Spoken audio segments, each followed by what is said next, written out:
Aerodrome emergency planning is the process of preparing an aerodrome to cope with an emergency occurring at or in the immediate vicinity of it. Implementation of the plan should result in minimizing the effects of any incident, save lives, and maintain aircraft operations.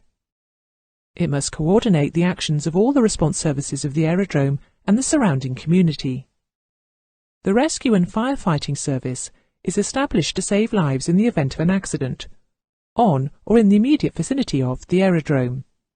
Effective response to a survivable aircraft accident within the aerodrome bounds offers the best opportunity to save life. The keys to an effective rescue service are training, equipment effectiveness, and response time.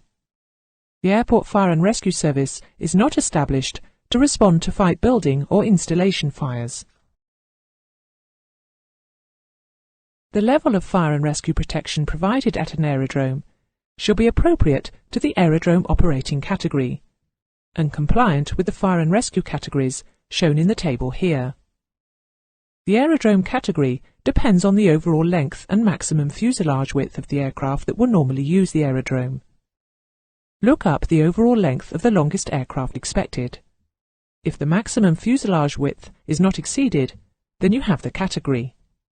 If, however, the maximum fuselage width is exceeded, then add 1 to the category, such that a Category 2 aerodrome would become Category 3. The operational objective of the rescue and firefighting services should be to achieve response times of 2 minutes, never exceeding 3 minutes, to the end of each runway or movement area in optimum conditions of visibility and surface conditions.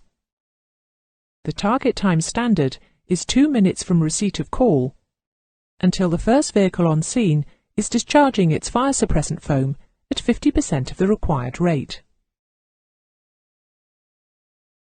Emergency access roads should be provided on an aerodrome where terrain conditions permit, so that minimum response times can be achieved. Access to within 1,000 meters of each threshold should be achievable.